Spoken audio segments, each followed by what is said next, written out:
What's going on, everybody? It's Davey from the 80s, and you are now entering the Cinema Chop Shop. So park your ass right there. And while you're there, don't forget to hit the like, the share, the subscribe button. Also, if you check the link below, you see a Patreon account. If you click, you become a member. All you got to do is try to recommend movies and music and trailers for me to react to. So click the link. Don't forget to hit the subscribe button as well. And with that, we are here to review the new series on Netflix called Monster, a Jeffrey Dahmer story, right?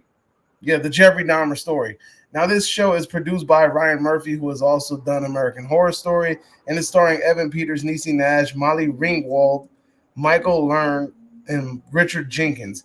Now, this story or this show is basically following the life of Jeffrey Dahmer. Now, if you guys are into serial killer documentaries and things like that, you will not be disappointed by this show. This show is very interesting. Everything that this show tries to do, it does pretty damn well. So, I mean, if you're pretty much familiar with Jeffrey Dahmer and his story, then it's not really much to talk about here. But I will talk about the things that were done in the show that I appreciate, and some of the things that were done on the show that I kind of didn't appreciate. So, since the list is shorter for the things I didn't appreciate, I felt like maybe I should start with that first. Um, there are things in the show that are kind of exaggerated for the benefit of the story, right? An example would be like in the show they dramatized that Jeffrey Dahmer was supposedly baptized the same day that John Wayne Gacy was executed, and there's nothing to corroborate that, or there's nothing to say that that actually happened. I mean, I've done some research, I did some digging around, and the date that the man that baptized Jeffrey Dahmer, it doesn't add up. It's like 2 months prior to when John Wayne Gacy was killed, so that didn't really add up much. There's also like some things that are happening on the TV, basically some news reportings that also, if I'm not mistaken, like when I've done my research about it, like they were also exaggerated. These were things that probably never happened, or they may have happened, but there's no record of it actually happening. Also, there is a tidbit in there where we know that the police officers in this case dropped the ball. If you guys are familiar with this case, then you know police officers dropped the ball immensely in it. And this show does a really good job at highlighting it. But it does come off as kind of weird when it went the extra mile and make it seem like all like the police officer force is like super evil, they're horrible, they're bad, and it's like all you have to do is just let the action speak for itself.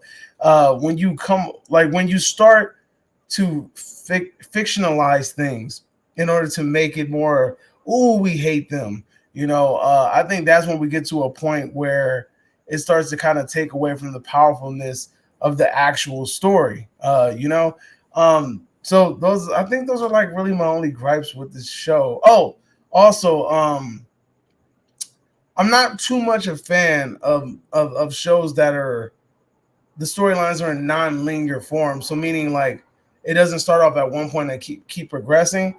This show is like kind of all over the place, and I mean it's not really a gripe. I'm not really a fan of that, but at the same time, I will say that this show made it bearable because I really can't stand when shows and movies are like non-linear and they're jumping all over the place. It makes it kind of hard to follow. But the show, it was pretty easy to follow, and they did it pretty well. But I'm just not a fan of when that transpires. You get what I'm saying?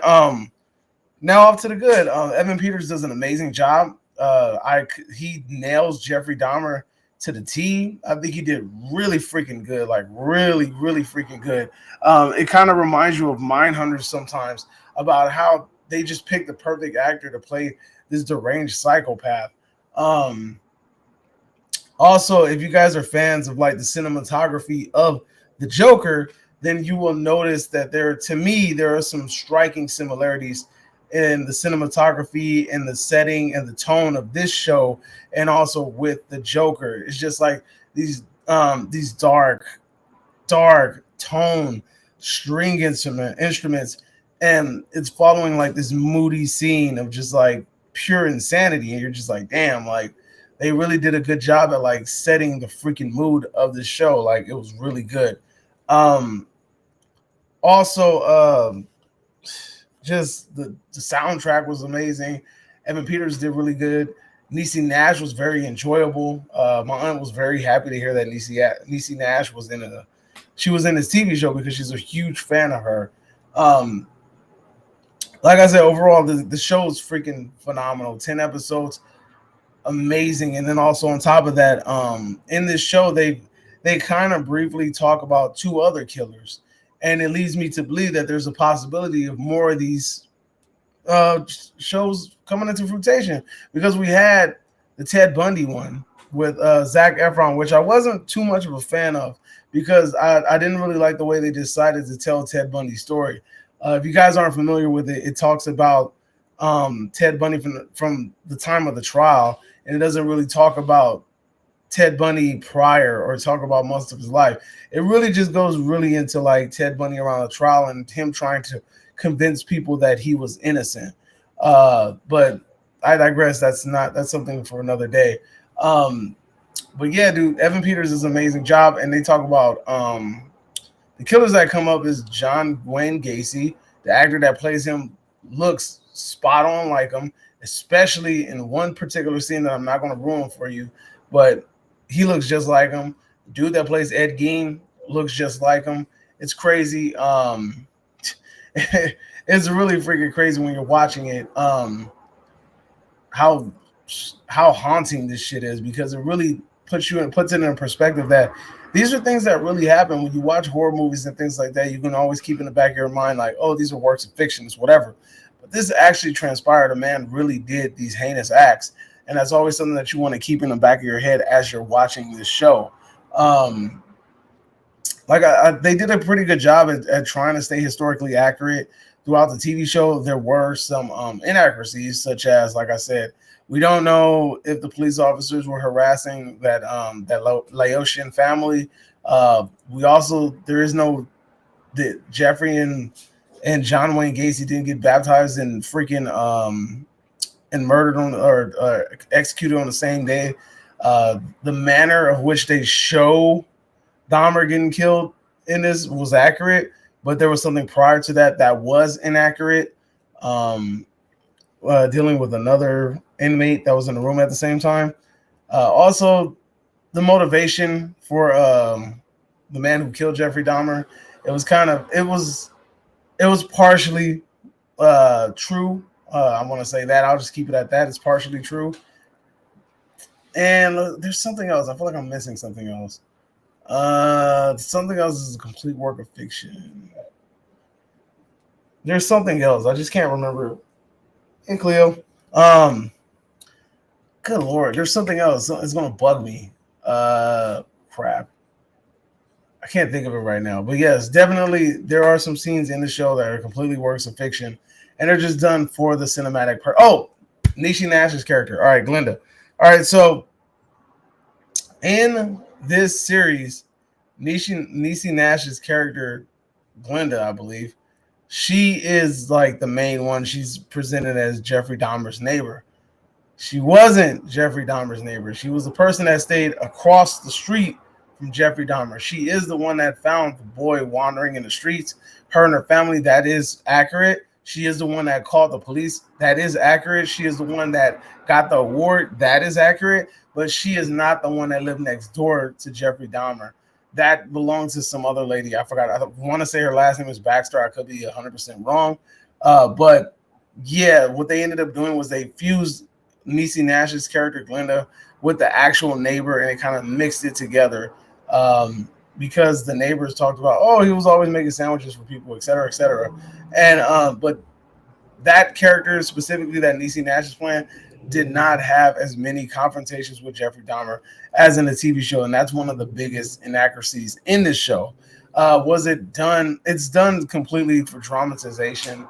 It's done completely just to make you go freaking wow, but at the same time, it's inaccurate. But is it a huge inaccuracy? Not really, but isn't inaccurate enough. This show does a really good job also of telling the perspective of the victims. I didn't really go into the show expecting to see anything from the victim's point of view. You know, there was like a whole episode dedicated to highlighting and even watching perspectives. The events transpire through the victim's eyes, and it was crazy. we stepped literally into one of the victim's shoes for like a whole day, and that was a really good experience as well, and something different, like, because there's so much story to tell about these crazy deranged individuals, and it's kind of crazy that we had one episode actually step out of it and go into the victim's shoes, which is different, and then also it's fully accurate. What the sister said to Jeffrey, all the things, all the speeches that they gave at the courthouse, those are, like, if I'm not mistaken, those are completely transcribed from the actual court case, word for word. Those were exactly what happened and said exactly as they were said. What else? But like I said, it was just really good to see things from the victim's perspective.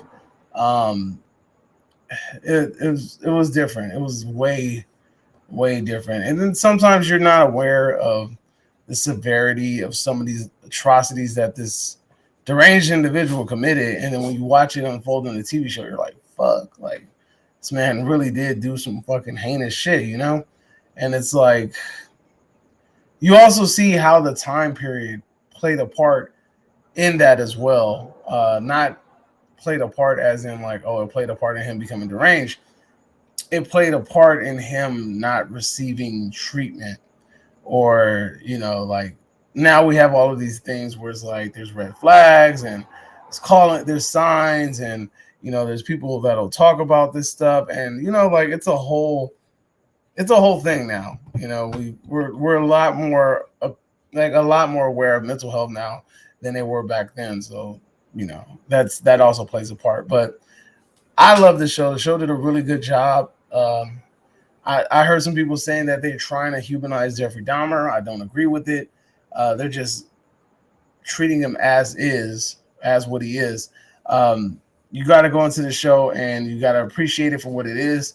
It does its best to stay accurate. It is accurate most of the time. I say like about 95, 96% accurate.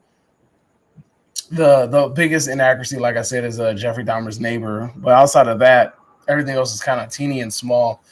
Other ones are done for dramatic purposes, and also to kind of like heighten the mood. I believe another dramatization was the police officers that were suspended. They were that supposedly they received some sort of award or something, Officer of the Year, and that's also inaccurate as well. So, yep, I enjoyed the show. I thought it was fun. We watched it in about 2 days. I really could have sat through it and got it done in one day, but sleep was calling. So I enjoyed the show. Let me know what you guys thought. Let me know if you guys enjoyed it. If you guys thought Evan Peters knocked that shit out of the park. If you feel like he did a freaking amazing job. I think he did. I think he's probably going to get some sort of fucking award for this shit. And hey, I enjoyed it. I can't wait to see another one. We already know that it's probably going to be some more, because I think Ted Bundy's is in the same kind of universe type thing, meaning like it's in the same like series run. So I think we might be seeing a Gacy one and possibly a Ed Gein one in the future. I personally would like to see an Ed Kemper one with the actor that plays Ed Kemper in Mindhunters, because that would be fucking dope.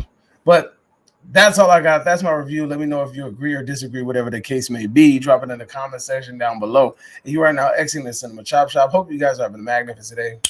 Adios, homies.